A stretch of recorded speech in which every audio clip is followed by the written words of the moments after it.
Hello and welcome to Gaming History 101. My name is Sasha and I'll be your host today. If you've ever played any game like Assassin's Creed or Dishonored or any stealth game post 1997 or late mid 90s, you've probably been impressed by how realistic realistic depending on your standards.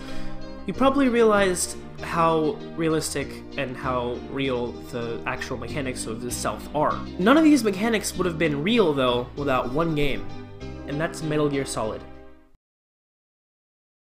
Originally, Hideo Kojima, the creator of the Metal Gear franchise, wanted to release the third game in the franchise on the 3DO, which is another story for another time. However, due to the decreasing interest in the platform and the progressive failure of it, he decided not to.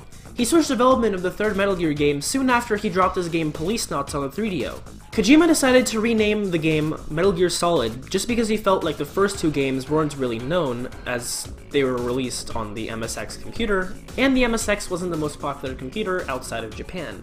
Also, according to Kojima himself, the word solid in the name meant three things: a reference to the main character Solid Snake, the rivalry between Square and Konami, and the use of solid 3D graphics in the game. Actual development of Metal Gear Solid began in mid-1995. Kojima's intent was to create the best PlayStation game ever. The developers aimed for accuracy and realism while wanting to make the game enjoyable and tense at the same time. In the early stages of development, a SWAT team educated the team with the demonstration of vehicles, weapons, and explosives.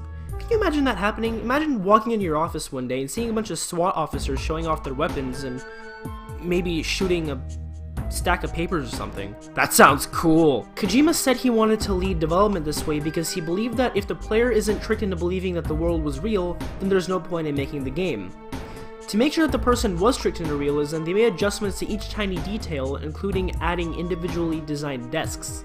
Kojima went as far as to model all of his locations out of Legos, every child's playdream, instead of drawing them out like every other game designer. While Kojima created the characters of Metal Gear Solid, modifications and mechanics were developed by conceptual artist Yoji Shinkawa.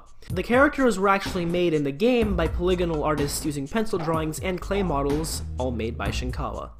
Originally, what Kojima wanted the player to be able to do was to hide dead bodies in a storage container. He also wanted what he called a full orchestra next to the player, a system that made subtle changes in the track depending on where the player went. Think Akuji the Heartless on PlayStation. This system wouldn't be seen or implemented until Metal Gear Solid 2: Sons of Liberty on the PS2. Metal Gear Solid was revealed to the public at E3 1997 as a short video. It was later playable for the first time at the 1998 Tokyo Game Show, and it was officially released later that same year. In Japan, there was an extensive media campaign with magazine and TV advertisements showcasing the game and saying, "Hey, look how cool it is, come buy it." The total cost of these, as well as the given away in-store samples and demo discs, rallied up somewhere to $8 million, I think. Yeah, $8 million. That's a pretty good chunk of money. 8 small loans. If you like this video, be sure to click up here in the cards to see the last 2 videos uploaded on this channel, as well as the links to my social media. The handles are up here, as well as in the description.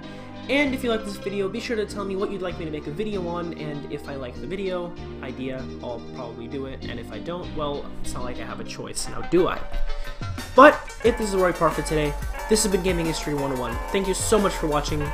Peace.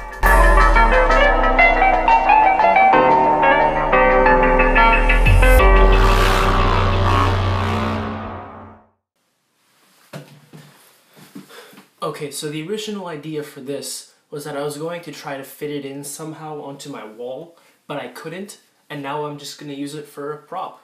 And I didn't bother to erase this because I was proud of it, but I guess now I have to.